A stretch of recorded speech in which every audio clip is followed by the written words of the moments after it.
برای همین هر یکی ما بیا یک گپ پیدا کنیم، بیا یک طرف باشیم، بیا یک طرف قپیم، بیا رنگ رسولمون آبرومند میشیم. قسم به خدا، قسم به خدا از همه جا آبرومند میشن.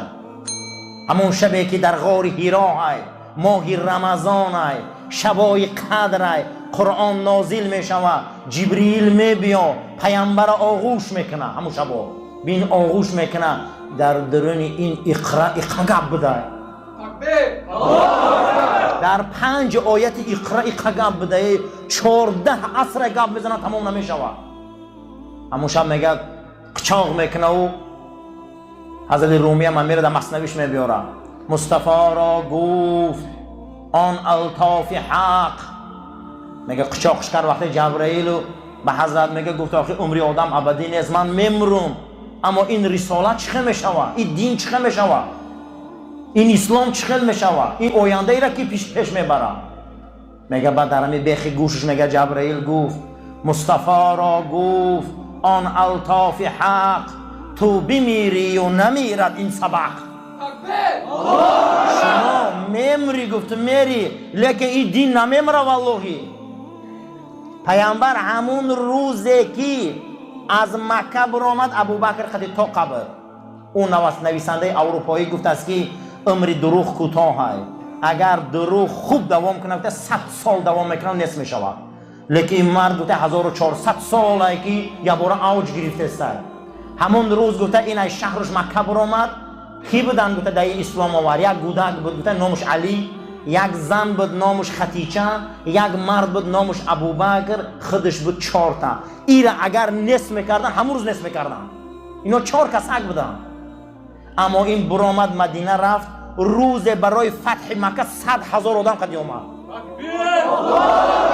100,000 قدی آمد، بوتا را نصف کرد، دشمناش قطار مون، گفت همه تا بخشیدگی اومد.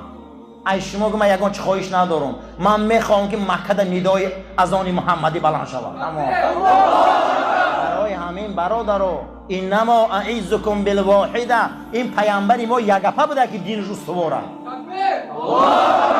یگپه بودن، یک خیل گپ بزنه، کسی دم میفوره نمیفوره بد میبینه برادر یک خیل باشه. برای همین مصطفی را گفت آن الطاف حق، تو بمیری و نمیرد این سبق. این نمیره، این سبق میره تا سوری اسرافیل میره. و این تو بمیری و نمیرد این سبق. خیست بین صحابه ده گفت شب معراج در نزد خدا بودم و صحبت شد. خدا گفت حبیب محمد امتی ترا لشکر خودم در زمین قرار دادم. این امت رسول اکرم جندالله های، اینا لشکر خدا هم. گفت کسی دوستشان داره گفت من برکت زیاد میکنم در سرزمین. کسی اگر اینا را به نیتی بد چقه میشوه گفت زیاد میشوند. همین کسی امت پیغمبر را به نیتی بد غمت یا چقه شوه اینا بسیار میشوند. این وعده خدا های. اینا یک کس نمیشوند دیگه، اینا یک کس نمیشوند. همین این امت چقه شوند گفت من اوجش میتم زیاد میشوند. امروز از همه آمار تولد زیاد مسلمانان شدن. امروز در یک عائله 8 تا 10 تا میزوین. اینا رو من وعده دادم میگه چقه نشویش، نیتی بد خدی یارو چقه نشوی، میگه نیتی نیک خدی چقه شوه اینا زمین آباد میکنن. نیتی بد خدی رسیده والله اینا زیاد میشون، شما سریساتون گم میکنید دیگه نمیدونی اینا کدام دروازه آمده استیان. حتی که رسول اکرم صلی الله علیه و سلم فرمودند که یکی از نشانه های قیامت همین است که روز از شاه مسیحیان میخیزه میگه شما چا کرده؟ میگه چا کردیم. گفته ای آخه تمام جا همه مسلمان های کو. این حدیث امام مسلم هست. چه خیلی مسلمان های همه با خود چه میقبیدن که همش ایروی قانونای تو بود، تو قانونای خوب برآورده همه اسلام آورد. یا چقدر گفت شاه های مسیحی سر میبردارن تا تک قرتقاشان همه اسلام آورده گیا دیگه. امینه این وعده حق قسم به خدا. انما اعیذکم بالواحده، من شما را میگه یک گپ دارم اینا میکنه تمام. پیامبر ما یکم بار در دین دلگی کرده، درویه بازی کرده. ما هم خیلی باشیم. این خصلت رسول اکرم است. انمو زندگی بسم الله الرحمن الرحیم. قرآن حکایت میکنه انما اعیذکم بواحده، این حبیبی من میگه یک گپ داره. ما این امروز یک گپ نیستیم که دنیا میمون بازیش لگه. این حبیبی من میگه محمد مصطفی صلی الله علیه و سلم یک گپ داره میگه، یک گپ. این یک گپ داره میگه. امروز ما یک گپ نیستیم، بنده یگانه نیستیم، ما خودمون یک طرف نیستیم، دوستامون نامعلومه، قدامون نامعلومه، زنمون نامعلومه، همسایمون نامعلومه. ما اگر رنگ رسول الله یک گپ باشیم، ابوبکر پیدا میشه خودش، عمر پیدا میشه خودش. ما خمون در رحمون یک گپ نیستیم، دو طرفه ایم. انا با میگم که رفیق مول مدزیده پل مخور برا. انما اعذکم بواحدتین، من شما رو یه موعظه میکنم. میگه چیه؟ میگه اون موعظه میگه قومو، خیز نیتاتون نگیره لله، شریعت جدی گیری. یعنی که شریعت خودی بازی نکنه. میگه پیغمبر مثنا و ثلاثه، دو تا میبیایه، سه تا میبیایه، 10 کس میبیایه. قومو لله، دین خدا خودی بازی نکنه. دین بازی نداره والله، دین شوخی نداره. دین همین یک خجاله میشی میری به ایمان میشی. برای همین میگه دین قدی بازی نکنه. پیغمبر ما یک گپ داشتن، دین قدی بازی نکنه. دین قدی باید ما بازی نکنه. دین شوخی نداره. دنیا را پیشنهادش میکنم، زنای بهترین میتیم، رئیست میمونیم، تو در چی نمیرسه، بیا پولت میتیم، تو رئیس مون، تو این مون، یک کار کن، بیا همین بود پرستی قدی رویم، دین تجاری نکن. این بینده دین تجاری نکن، پیشنهادش میکنم. میگه اگر آفتاب در دست راستون گیره، محتاب در دست چپتون، ما ایره هم یکمش نمیگردم. دویمش امکیشون ابو طالب میگه، ابو طالب میگه بچه محمد قوتم نمیرسه که تو را دیگه نگاه کنم، اینا یگان فلاکتت میکنم. من گفته از یکی دادرزاتت جمع کن که یگان فلاکتش میکنیم. منم دیگه پیر شدم. و میگه خیلی امکی تا همین روز گفت اکای من دست میکشی. یکمش گفت که گوش کن من امکی، من پروایی به نگاه کردن تو ندارم. پدر حضرت علی را گفت من پروا ندارم که تو مرا نگاه میکنی یا نمیکنی. یکمش. دیمش که یا خداوند دینش غلبه میده در زمین، یا من در میرم میمرم. ما یگان گرگ من گردش ندارم. این همی یک کار، عاقبت کاری من همینه. انما اعذکم بالواحده. این پیغمبری من میگه یک گپ داره، یک گپ شدن در کار برادر. نه میفراشه همین، نمیفراشه جواب خلاص. انا همین خیلی ما پیش میریم. والله ما امروز یک گپ نیستیم که دو رویه باز سه رویه باز شدگیم. نه رفیق حلال داریم، نه قدای حلال داریم، نه فرزند حلال داریم، نه زن حلال داریم. اسلام همین دین یگانه پرستی، دوگانه پرستی. ما باید یگانه باشیم. مخی پیغمبر ما انما اعزکم بواحدتین گفتن، من شما را یک گپ نصیحت میکنم، یک گپ تمام. اسلام ده شوخی نکنه گفتن. کسی اسلام قدی حاصل میکنه، اسلام قدی بازی میکنه، اسلام قدی زندگی نمیکنه. زندگی تورتنک هست. زندگی تورتنک در کار نیست. زندگی تورتنک مولا در کار نیست. این همیه. ابوبکر صدیق بینه نکنون چخل میبیاید. ابوبکر صدیق رضی الله تعالی عنه میبیا مسلمان میشه، خلیفه دوستی رسول اکرم صلی الله علیه و سلم میشه. همون وقتی که اسلام در مکه مردم غم میتین، حضرت حبشه میگیره زمین رو و میگن کجا میری ابوبکر؟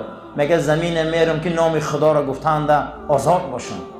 میره و حبشستان. او بر میبیاید که وضعیت مکه بیزیبه، مسلمانان رو فریب کردن، با گشت آمدن که خواستن عذابش دهن، قبیدن که عذابش میتیم، مقصد دیگه زجرش میکنیم. غم دادن ابوبکر که پدر خالد ابن ولید ابن مغیره بسیار آدم کلام بود. گفت این جانی من تقویش میشم. ایم روزی بارد امنیت ابوبکر در دست من چقش نشوه. در عادت عرب همین بود، کسی با کلام میگیره چقش نمیشد. ابوبکر وقتی این خلقی گفت، ابوبکر دیگه آزاد شد. اولین انسانی که در خانهش مسجد انداخت ابوبکر صدیق بود. در خانهش مسجد انداخت، در خانهش گریه میکرد، در خانهش میگه تا روز قرآن میگه بلند میخوان. مشرکا از خشم دست میگزیدن. مشرکا از خشم چیکار میکردن؟ دست میگزیدن. روز بیرون درآمد که بلال در زیر عذاب است، بیرون درآمد که عمار در زیر قمچین است، سمیه در زیر عذاب است. آمد که در دارالندوه پارلمنتی مشرکات همه شیشتنه در درآمد گفت ای مردم ای کلانای قریش من نزدتان عزیز بودم یا نه؟ گفتم بله. علیم تان بودم یا نه؟ گفتم بله. در بین قریش کی خط و سواد داشت؟ گفتم تو. گفتن این ایمی روز عبارت ولید ابن مغیره سرپرستی من ایسری من بگیره. گفتن چی با؟ میکشنه. گفت برادرای ایمانی من بلال و عمار و سمیه و اونا در زیر عذابن و من با خندیده گردم امروز عبارت تقوی گفت بگی منم غم کنیو. من نمیخوام گفت که برادرای من در عذاب باشن من در راحت باشم. یعنی که اینما اعیذکم بالواحده اینا یک گپ داشتن. ایامی روز عبارت گفت نگهبانی تایسری من گیر. ای مردم گفت ولید ابن مغیره دیگر صاحبی من نیست. کسی رنگ بلال غم میته من بیا غم دادن گیرم. چگونه ای که قرآن وعده کرد که از همه خانه به ارزشترین و به قرب و خانه به قوت این خانه عنکبوت های. خانه چی های؟ عنکبوت، تارتنک. ما در قرآن سوره داره با نام عنکبوت، تارتنک. خداوند دشمنای پیغمبر رو تارتنک میگه. یعنی کسی که دشمن پیغمبر و دشمن دین شای قرآن میگه اهون البیوت یعنی سبکترین خانه این خانه تارتنک است. کسی که از قرآن و سنت و آیین پیغمبر بیرون زندگی کنه قسم به خدا زندگی و یا زندگی تارتنک است. این زندگی اروپا رو و زندگی امریکا رو این عالم مسیحیت ارزو نکنه. اینو یا تارتنک زندگی دارن. برای اینو همه پدراشون و سگاشون خوبه. برای اینو همه گودکاشون همه پیشکاشون خوبه. اینو ترکان قطعی هم نکاح کرده سیان، نوش قطعی هم خاندار شده سیان، اینو گربه قطعی هم خاندار شده سیان. قسم به خدا هر روز من این معلومات رو خودم میخونم. امروز برای اینو یا عنعنه حیوان قدی نکاح کردن.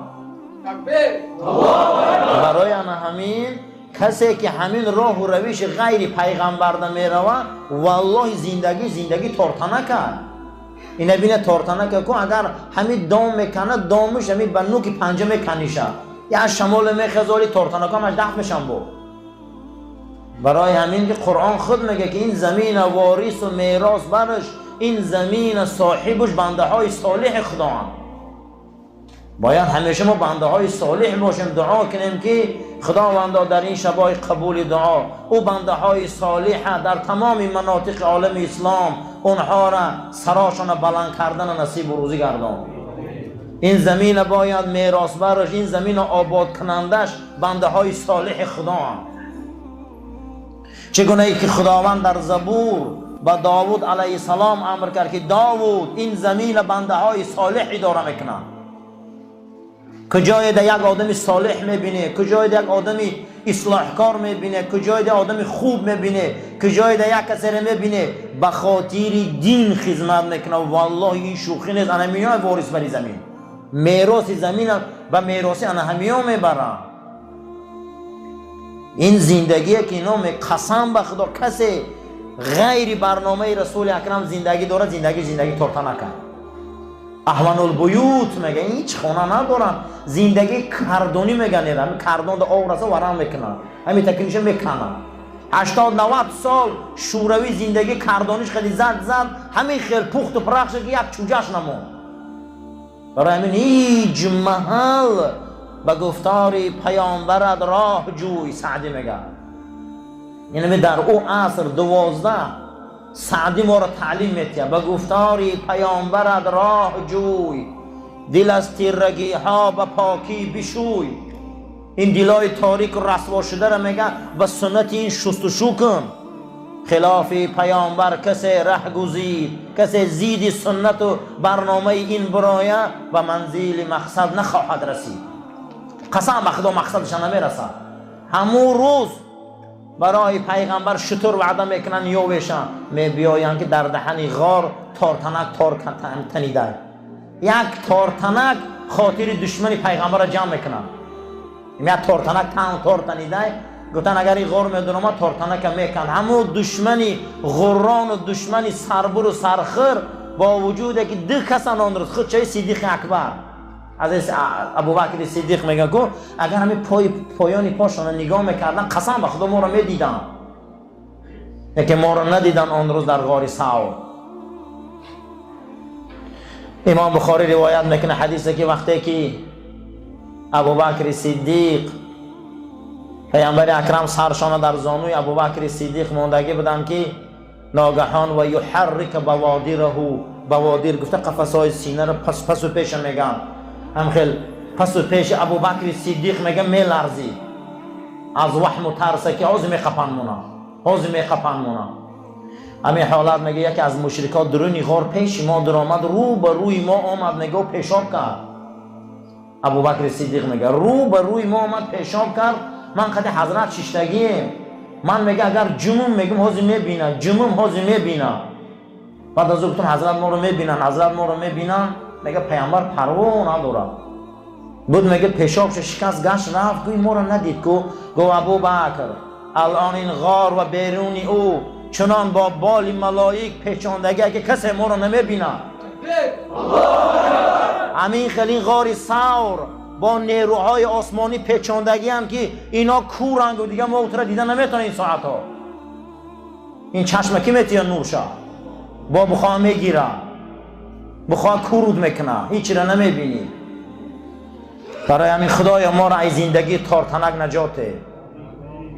سوره عنکبوت معنیش همینه، زندگی تارتنک نکنه، زندگی سنت رسول اکرم کنیم. ما را توفیق ده، ما را عزت ده، ما را آبرو ده، ما را فضل ده، ما را برای راست هدایت کن، عاقبت کاری ما را به خیر، این مسجد کشاده گردان، ایمانای ما را کامل که، مشکلاتای ما را آسان که، از دسیسه ها، فتنه ها، از تمام اعمال های رذیلی ابلیسی و شیطانی این مسجد و تمام باشنده هاش نگهبان باش. آمین یا رب العالمین.